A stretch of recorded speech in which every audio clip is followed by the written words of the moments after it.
morning! Another recipe ang ating gustong ibahagi dito sa inyo, guys. Onion pa lang ang ating nalagay dyan. Next sa ating onion ay ang ating garlic. At i-add na natin ang isa sa pangunahing sangkap natin. Manok.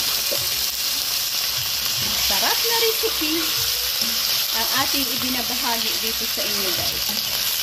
So, ayan, hayaan natin dyan mag-golden brown and balikan ko kayo kung ano ang next na ating gagawin dyan. Ayan, para na konting fried na siya, lagyan natin ng soy sauce.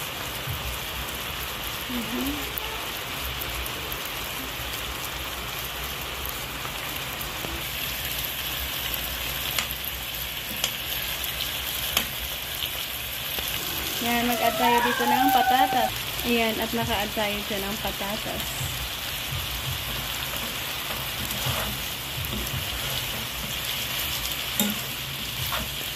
At palambutin natin sa tubig. Nag-add tayo ng mainit na tubig. Kaya balikan ko kayo pag lumambot na sila. And next steps ulit.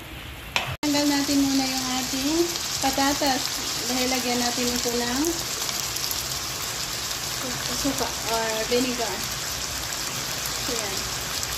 Adobong manok with patatas. Yes, ganyan ang ating recipe for today.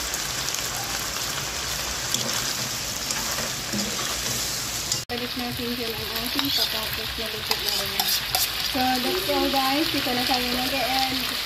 Thank you again for joining us sa ating adobong manok with patatas na ito. Bye-bye. God bless. Maraming salamat ulit.